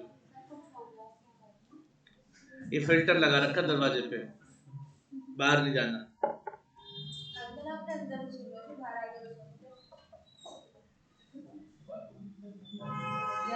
वैसे यार मैं धीरे बोलने लगा हूँ। अभी तुमने किससे मुंह से सुना? मैंने कहा ना अभी नहीं। अब मैं अभी कोई ऐसी बात नहीं आती कि मैं डिस्टर्ब करता हूँ किसी को या किसी क्लास को। ये तुम लोग की गलती है। तुम्हें बोला था उस रूम में, मेरे बगल वाले रूम में क्लास लगवाने, मुझे पता क्यों तुम लोग ने यह मिथ बना रखा है। उस बिल्डिंग में जब क्लास होती थी बेसमेंट में, तो दूसरे वाले रूम में जब मैं उधर क्लास ले रहा हूँ तो तुम्हें दूसरे रूम में कौन बोल रहा है? एक दिन तो मैम का मैसेज आता, सर माइक लगा के माइक निकाल लो दे जाओ। मैंने कहा बिना माइक के बोल रहा हूँ। वो माइक नहीं था उस टाइम पे। तो देखो मैं लाउडली बोल के पढ़ाता हूँ यार, क्योंकि मुझे लगता है मैं गलत थोड़ी ना पढ़ा रहा हूँ किसी बात का डर हो, इसलिए लाउडली बोलो, जितना दम हो लगा के बोलो, जो भी सुनो उसको सच ही तो है, क्या दिक्कत है? देखो दिक्कत क्या है ना, मेरे पास कॉन्फिडेंस थोड़ा ज्यादा आ जाता है पढ़ाते पढ़ाते। तो क्या होता है फिर ये फ्लो में जाने के बाद ना फिर याद नहीं रहता किसके सर में दर्द है किसके कान में दर्द हो रहा है ना, और कोई पागल है क्या है कोई फर्क नहीं पड़ता। अब एक फ्लो में पढ़ाते रहो। आइए सर, प्रैक्टिस करनी पड़ी, इसके लिए बहुत तपस्या की है तब जाके ऐसा हो। सो कॉस्ट ऑफ कंट्रोल का यहाँ पे अगर मैं फॉर्मूला बनाता, क्या फॉर्मूला बना सकते थे तुम?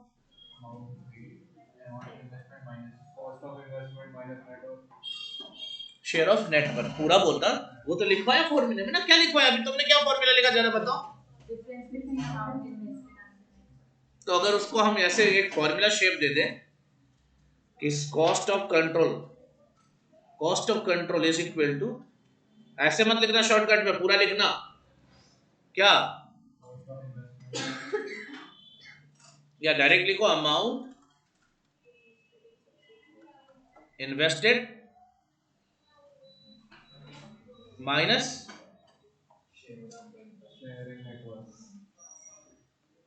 Share in net worth of,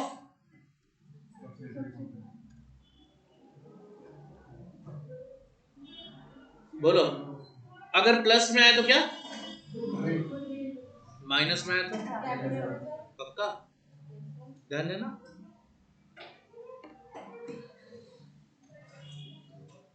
अब दो फॉर्मूला तो मैं नहीं बनवाऊंगा यार, बोलो दो फॉर्मूला बनवाऊंगा, लिखवाऊं goodwill is equal to this minus this, फिर capital reserve this minus this. यार क्या मतलब है ड्रामे करने की बात है। तुम्हें नहीं पता प्लस में आएगा तो गुडविल आएगा, पेमेंट ज्यादा चला गया तो क्या होगा, पेमेंट ज्यादा चला गया क्या होगा, गुडविल, और कम दिया तो कहां पढ़ा था आपने ये? आपने अमेलगमेशन नहीं 11वीं 12वीं क्लास में भी पढ़ा था, जब अदर देन कैश वाला क्वेश्चन करते थे। वेंडर वाला पढ़ा था नहीं क्वेश्चन, अब बताओ उतना दूर ले जा रहा हूं, तुम लोग ये अमेलगमेशन जैसे महान चैप्टर्स की बातें कर रहे हो जिसमें कई बच्चों ने पढ़ा भी नहीं होगा अभी अमेलगमेशन, लेट आए होंगे जो, मेरे से नहीं पढ़ा तो मतलब नहीं पढ़ा होगा, मैं यही मान लेता हूँ। ठीक है सर, माइनॉरिटी इंटरेस्ट के बारे में कुछ लिखने की जरूरत है फॉर्मूले के लिए? मुझे लगता है फॉर्मूला लिखना पागलपन होगा, क्योंकि क्यों पागलपन होगा? अरे नेटवर्थ निकालो, उसका पोर्शन मल्टीप्लाई कर दो, हो जाएगा। बोलो बेटा, पक्का? अब एक काम करो, एक फॉर्मेट में तुम्हारे ग्रुप में भेज रहा हूं, उसको बनाओ पहले। कॉस्ट ऑफ कंट्रोल का ही है, अभी कॉस्ट ऑफ कंट्रोल पे ही है।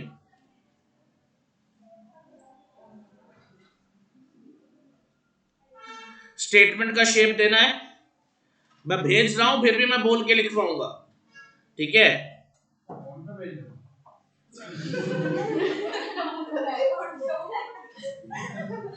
इधर आ, तेरे पीछे छाप देता हूं, आजा।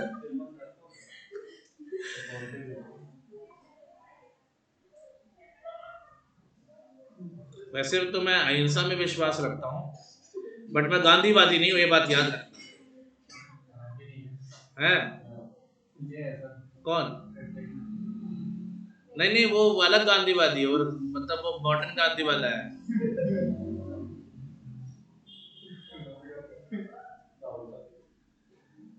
और उसको जानते हो, राहुल गांधी की मूर्त किस में नजर आती है?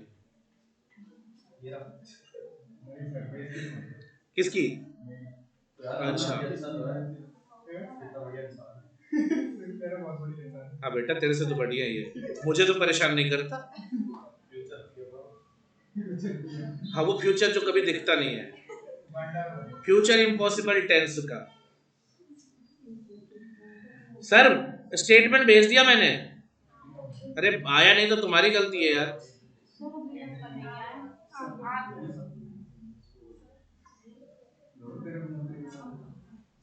कोई एक तुम में से मेरे को मैसेज भेज जल्दी से। अरे तुम लोग लिखो।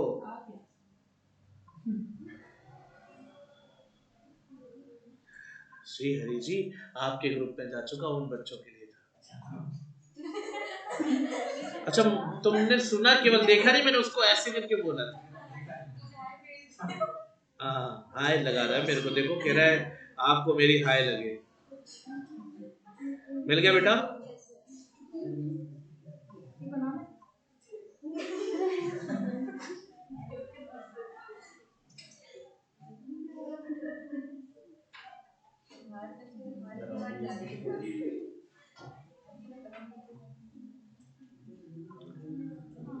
चलिए बच्चे ध्यान से देखिए, स्टेटमेंट शेप पे जाना है आपको। निकालना क्या होगा? ये कॉस्ट ऑफ कंट्रोल निकालने का स्टेप है। अब सर फॉर्मेट बना के दे दिया आपने तो इतना सारा। हाँ भाई, एग्जाम में जब लिखने को आएगा ना तो ये सारे कंसेप्ट धरे के धरे रह जाएंगे, जब आपको आने के बावजूद आप लिख नहीं पाओगे। सबसे पहले क्या लिखना है बेटा? Value of paid up share capital in subsidiary company, जो मुझे मिला, जितना मैंने खरीदा। ठीक है, अगर मैंने 80% खरीदा तो कितना हो जाएगा? अगर इस क्वेश्चन को देखो और जवाब दो मुझे, इसके केस में मेरा value of paid up share capital कितना आएगा? 80,000। क्यों? 1000 में से 800 शेयर्स लिया हूं तो मल्टीप्लाइड बाय 100 कर दो, 80,000। नहीं नहीं, paid up share capital, capital की बात हो रही तो वही होगा। अगर आपने प्रीमियम पे खरीदा तो आपका वो कॉस्ट ऑफ इन्वेस्टमेंट है ना, इन्वेस्टमेंट पे जाएगा ना वो। ऐड करोगे बेटा क्या? I'll give you the concept about pre-acquisition, profit, loss, reserve सब बताऊंगा। ऐड करो, प्रॉफिट होगा और लॉस हुआ तो ये हमने सूपनखा का भी एडमिशन ले रखा है क्या? बाहर हंस रही है। काफी देर हो गई, चलेगा ऐसे।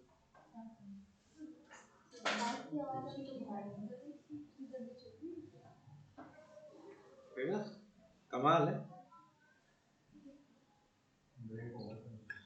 ब्रेक का मतलब हंसना होता है।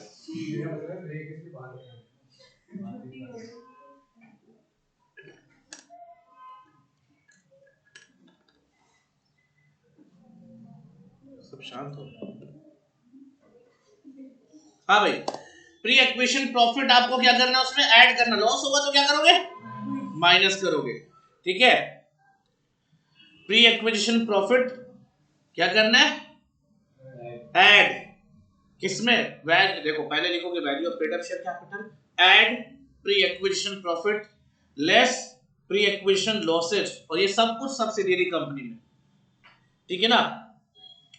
अगर कहीं रिवैल्यूएशन होता है, और वो कब होता है, डेट ऑफ एक्विजिशन के पहले, तो उसका प्रॉफिट या लॉस भी हमें क्या करना है, अकॉर्डिंगली ऐड या माइनस करना है।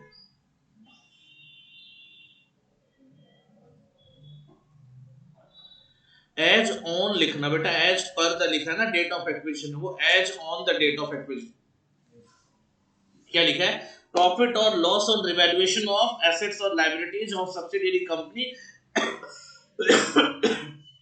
As on the date of acquisition.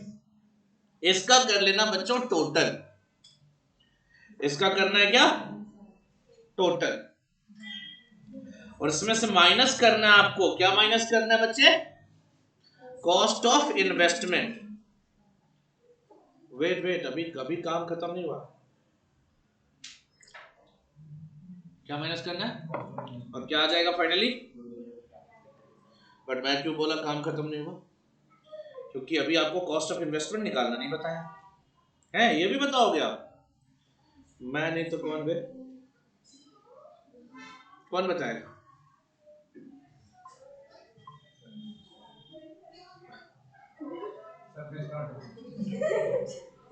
बेटा आज तक मैं तुम्हें नहीं सुधार पाया, तुमको क्या सुधार पाया,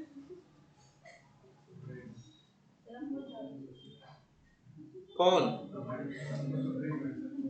हाँ बेटा, ये घमंड तो रावण को भी था कि वो बहुत शरीफ है ना। तो सर मिस्टर रावण को, अच्छा सॉरी, खुशहाल सिंह रावण, अब लिखिए कॉस्ट ऑफ इन्वेस्टमेंट, क्या लिखेंगे, कॉस्ट ऑफ इन्वेस्टमेंट, भाई कॉस्ट ऑफ कंट्रोल के लिए बाकी चीज ठीक है, कॉस्ट ऑफ इन्वेस्टमेंट एक वर्ड आया था जिसको अलग से करा रहा हूं, और उसके बाद उसके रिलेटेड कंसेप्ट पे आऊंगा, कॉस्ट ऑफ इन्वेस्टमेंट पे आ रहा हूं बच्चे, कॉस्ट ऑफ इन्वेस्टमेंट। अब मुझे कुछ याद तो आ रहा है, लेकिन मैं सुनना चाहूंगा आपसे कि कोई ऐसा अकाउंटिंग स्टैंडर्ड है जो इसको डील करता हो। चलो मेरे बच्चे, एक बार में याद आ गया तो बहुत अच्छी बात है, नहीं याद आया तो फिर से याद कर लेना, AS 30 कॉस्ट ऑफ इन्वेस्टमेंट के लिए। अब 2 लाइन कही तो ज्यादा कुछ भेजूंगा नहीं,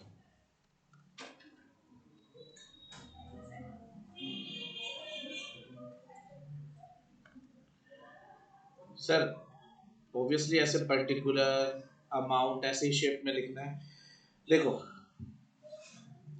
अमाउंट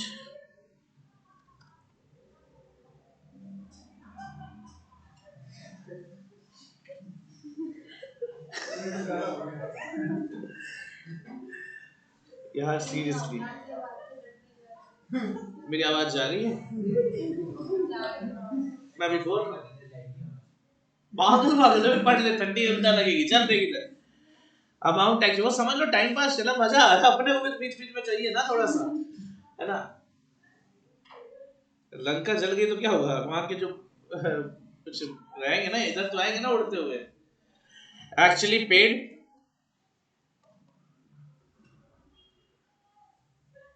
फॉर शेयर्स, अच्छा टीम लीडर तो कोई और ही है, shares in, obviously to be very specific, कौन सा share, equity shares in subsidiary company, और लेस करेंगे कुछ इसमें से, कैन यू टेल मी क्या लेस करेंगे, हंस क्यों रहे हो, छोड़ो उसको, लीडर कोई और है, मैं समझ जाओ ना, नेटवर्थ लेस कर देंगे, कॉस्ट ऑफ इन्वेस्टमेंट निकाल रहे हो चाचा,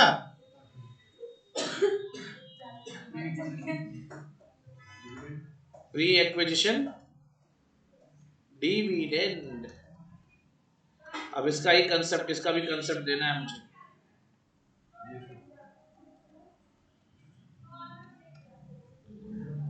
कॉस्ट ऑफ इन्वेस्टमेंट।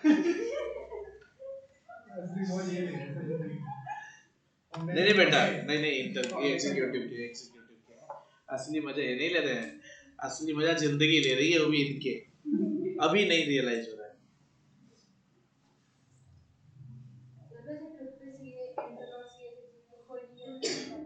क्यों? सीरियस एग्जीक्यूटिव दो ही तो गए।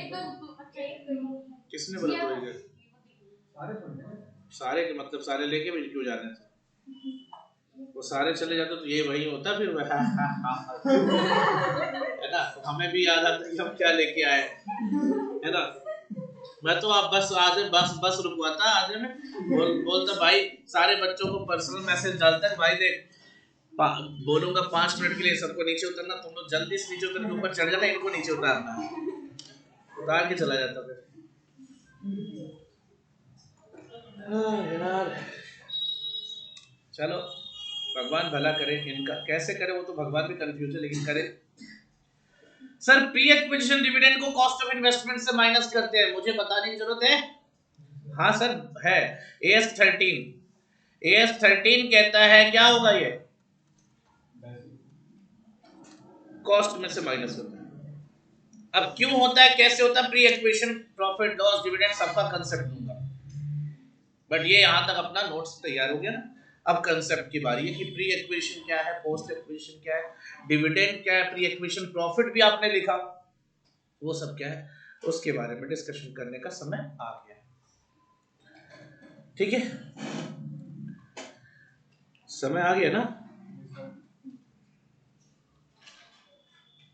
नहीं आपका समय कहाँ आ गया, आपका तो अभी चल कहाँ रहा है, सब खत्म ही हो रहा है सब।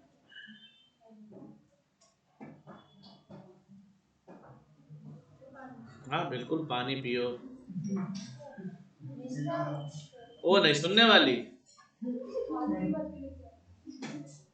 आधा ही क्यों भरना, ये भी ले जा निष्ठा। वो राजू से बोल के 20 लीटर वाला के, अरे पानी तो इसमें भी आ सकता था यार, ये रखा तो है बकेट।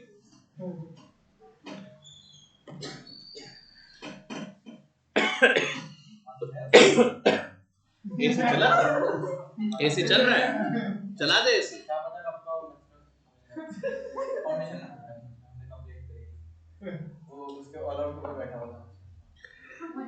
हाँ तो भाई एक बात बताओ, तुम एक बात बताओ, दारू पीना अच्छा है कि नुकसान करता है? सबको पता जहर है ना, इंसान पीता है ना, तो मच्छरों के लिए भी तो है, उसको भी पता है जहर है, वो भी पीता है ना, अपना अपना शौक है, वो खून पीता है।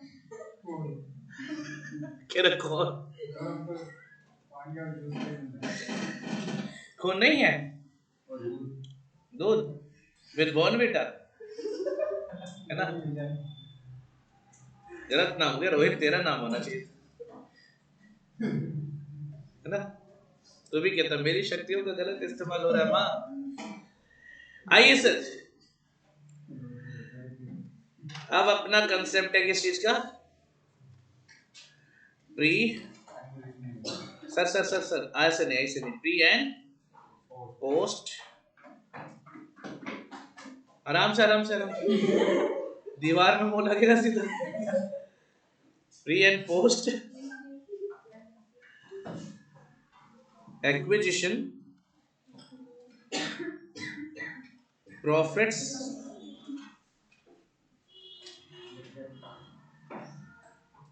एंड क्या, pre acquisition post acquisition profit, pre acquisition post acquisition dividend. ठीक है सर, हालांकि मैक्सिमम बातें मैंने बता दी।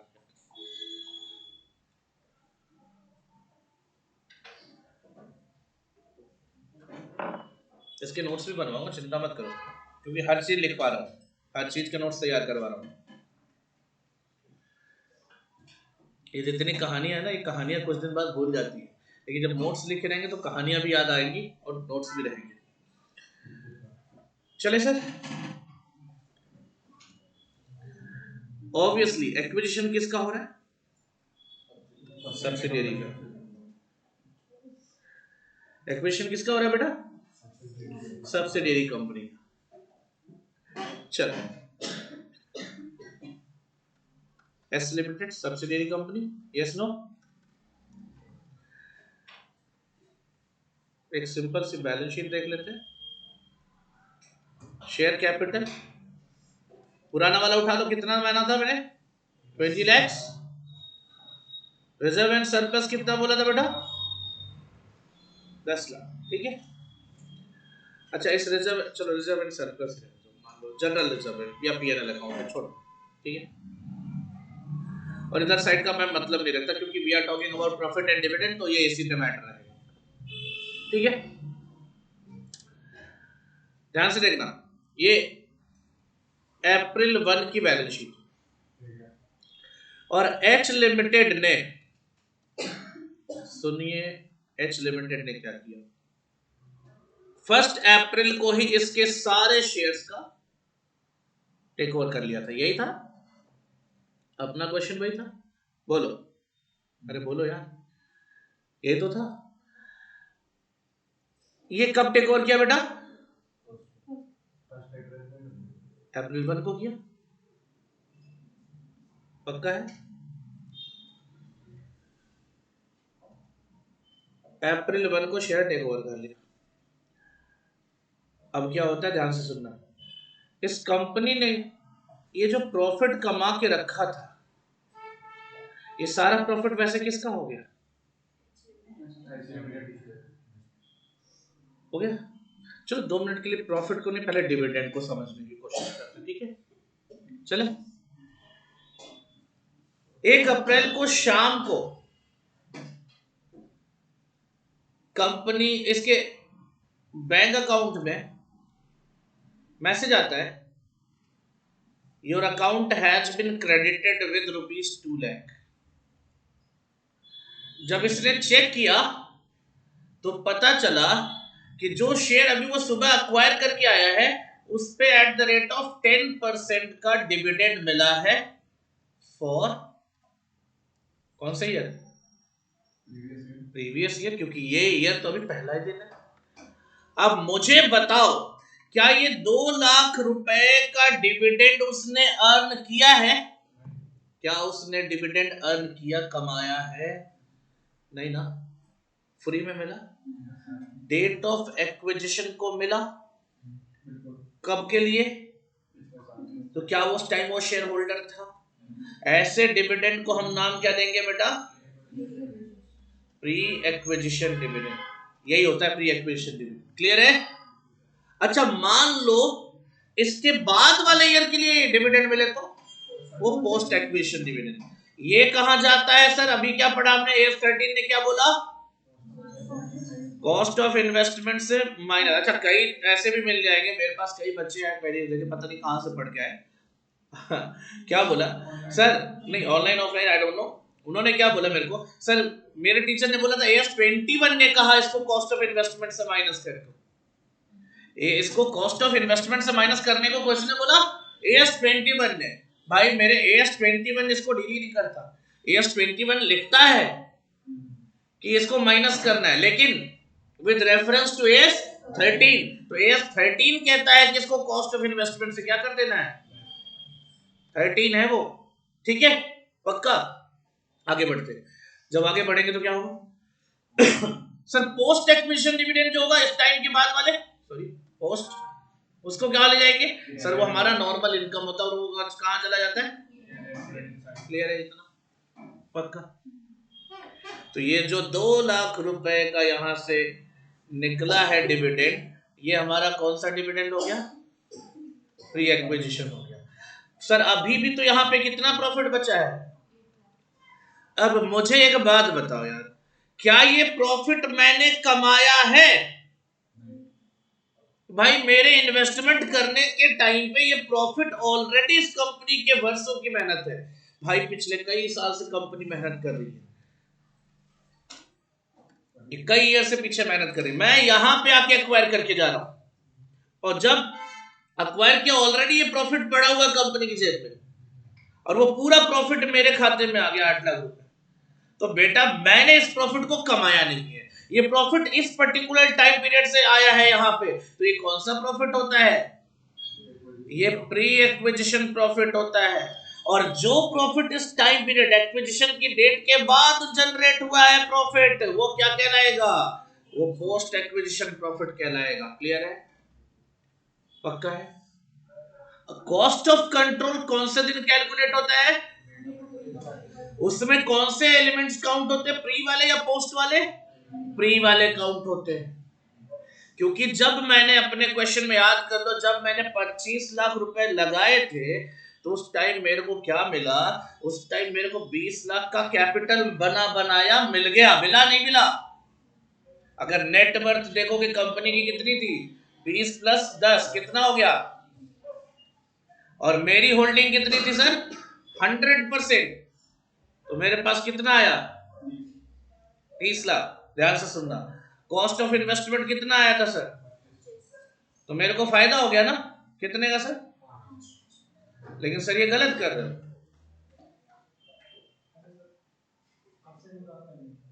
बोलो।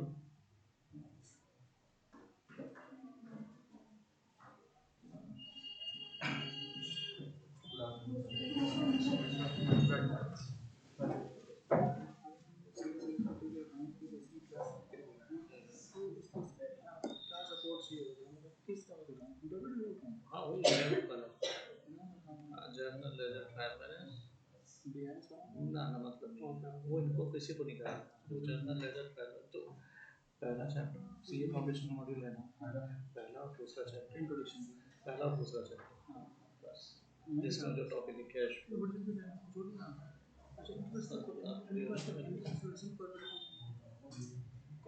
उसमें एंट्री इनको एंट्री डेबिट क्रेडिट इनको वही वही बस। अगर आपको कुछ लगे तो journal ledger trial balance cash book और परचेज बुक सेल बुक थोड़ा बहुत ये सुनना थोड़ा बहुत जीएसटी की टॉपिक की तरह प्लास्टिक का बस आप लोग को 20 दिन में फ्री कर दो। उसके बाद आपको इवनिंग बैच मिलता है।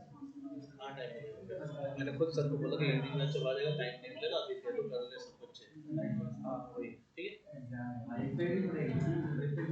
चलो दोस्त देखो, आपने बोला ये 5 लाख का क्या आ गया अपने पास? अरे 5 लाख का क्या आ गया? गुडविल मिला ज्यादा गया कम। गुडविल बेटा कॉस्ट ऑफ इन्वेस्टमेंट ये रहा ना, और ये तो मिला है ना मुझे। पॉजिटिव आएगा तो मैंने वो स्टेटमेंट इसीलिए बनवाया तुम्हें कि पॉजिटिव आए तो तुम समझ सको पॉजिटिव मतलब कैपिटलिज्म, नेगेटिव मतलब गुडविल। ठीक है, लेकिन ये सही है नहीं सर। इस 10 में से मेरा क्या हो गया था? 2 लाख का। अच्छा मजे की बात, यहां से 2 लाख की जगह यहाँ क्या हो जाएगा? 28 हो जाएगा। फिर बोलो तो भाई ये प्री एक्विजिशन डिविडेंड था, तो ये भी कितना हो जाएगा? 23 रिजल्ट से। अरे बोलो ना।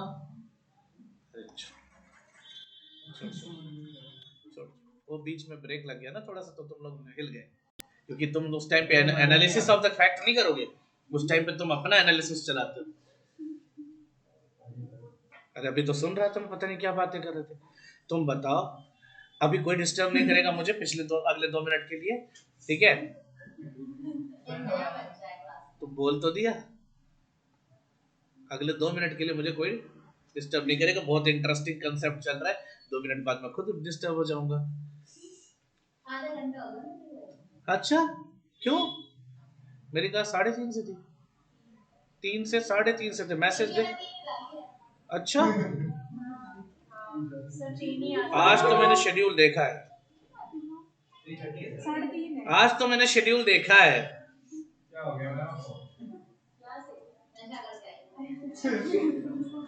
आ गया मैं, आ गया, चला गया 2 मिनट में आ गया। आज 3:30 का शेड्यूल था। मेरे को क्या पता यार, तुम 3:30 यहाँ से फ्री हो, 3 बजे वो बैच ले लो। ऐसे नहीं होता यार, मैं इंसान हूँ, मतलब शक्तिमान बना दे। अभी 2 बैच और लेने हैं। नहीं 6 बजे बोला था, याद करो, 5 से 6। 6 बजे के बाद मैं चाहे कुछ भी ले चला जाऊँ। हाँ तो वही मैक्स टू मैक्स 6 बजे तक मेरी शक्तियों का जितना दुरुपयोग करना कर लो। क्या हो गया तेरे को? तुझे बुलाया कहाँ था मैंने आज? चलो अच्छा देखो बेटा, एक बात बता, 20 लाख का कैपिटल, 10 लाख का प्रॉफिट, तो नालायक 2 लाख का डिविडेंड नहीं दे दिया, कितना प्रॉफिट बचा? तो टोटल कितना नेटवर्थ है?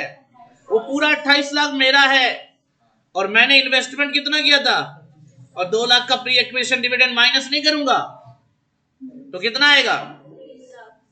कितना आया? अभी मैंने कंसेप्ट दे दिया, लिखवाने का और समझाने का काम नेक्स्ट क्लास में मैं तुमको ये cost of control, minority interest, इनको निकालने वाले सारे क्वेश्चंस करा दूंगा, फिर केवल कंसोलिडेटेड फाइनेंशियल स्टेटमेंट बनाना रह जाएगा एक क्लास में बस। टाइम बता, मुझे जल्दी है यार, मुझे घर जाना है। अच्छा बता डाउट। सर एक डाउट पूछ रहे हैं।